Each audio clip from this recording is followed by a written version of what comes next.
بيعرفوك وقت المصلحة بتاعتهم وبس، وبرضه بيبيعوك وقت المصلحة.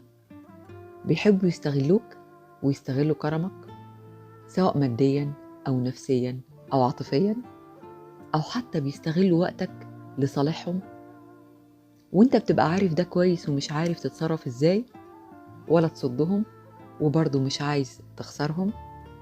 طب تعالى اما اقولك، احيانا كتير بل اغلب الاحيان كلنا بنواجه مواقف وشخصيات بيحصل فيها كده، تفضيل المصلحة الشخصية واعلائها على اي علاقة، سواء علاقة عاطفية او علاقة صداقة او حتى اوقات في بعض العلاقات العائلية. وده بيسبب نوع من الشعور بالخذلان والأسف على النفس والحزن وأحيانا الندم، بدون معرفة التصرف إزاي في المواقف دي، خاصة لما بتكون العلاقة مقربة جدا، زي علاقة أسرية مع شريك الحياة، أو حتى علاقة دم زي الإخوات وخلافه في الأسرة الواحدة، أو علاقتي بالأصدقاء المقربين. لدرجة إن الواحد يقعد يفكر، طب ما هو أنا لو قطعت كل دول كده هقطع كل الناس وهفضل لوحدي.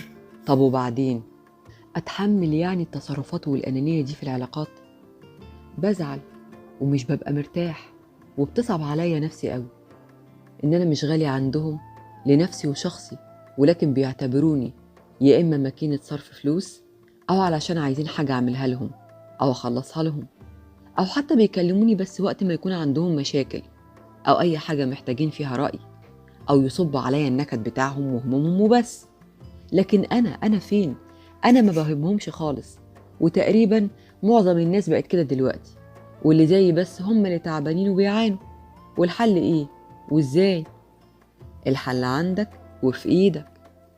هتقولي إزاي أعمل إيه؟ وما تقوليليش أقطع الناس كلها كده، وما تقوليش برضو أقبل بالاستغلال وأقبل إني أتحول لمجرد أداة أو وسيلة لتحقيق مصالحهم الشخصية وبس. طيب وأنا فين من كل ده؟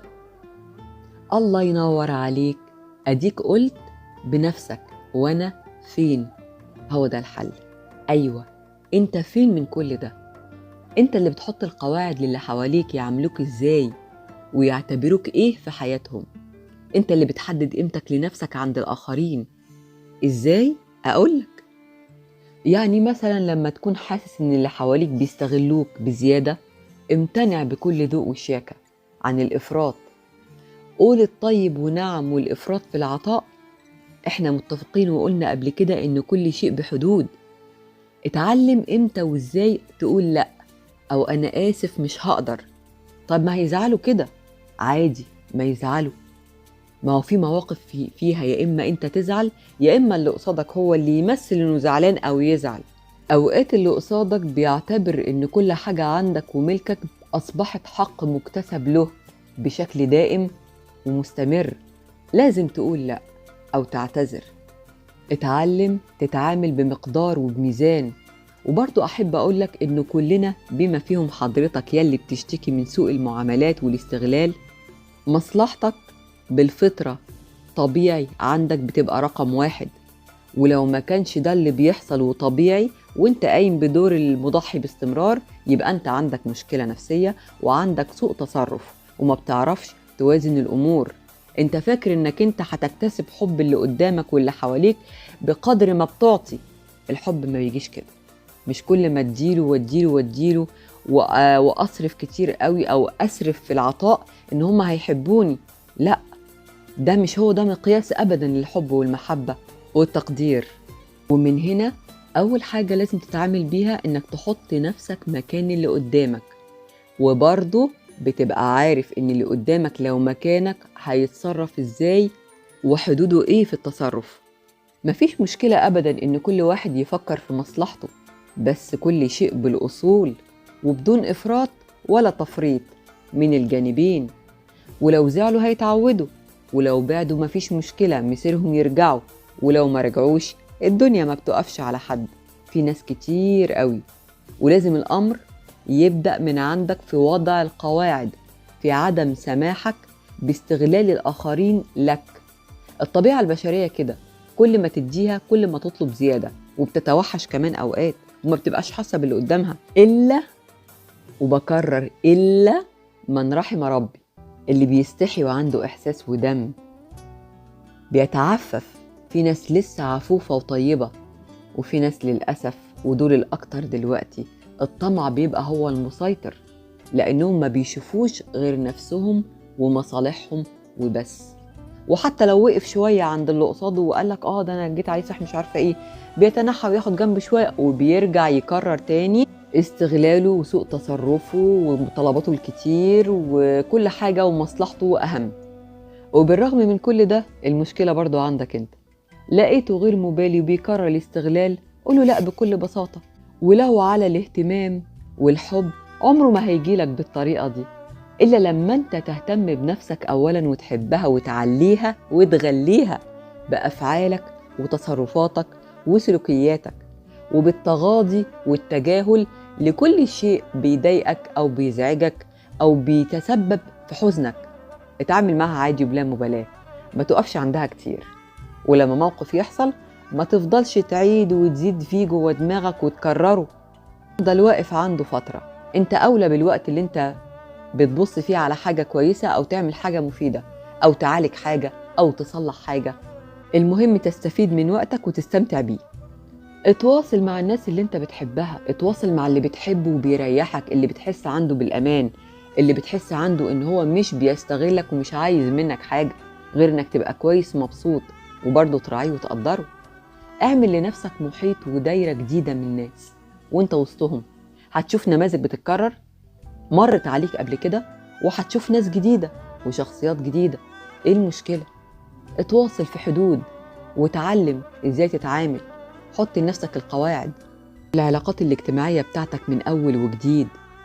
ولما يكون حد عندك انت بتحبه وبترتاح معاه وما بيعملش معاك زي اللي كان بيعمله غيره، قدره انت كمان وما تعملش انت معاه اللي كان بيتعمل فيك.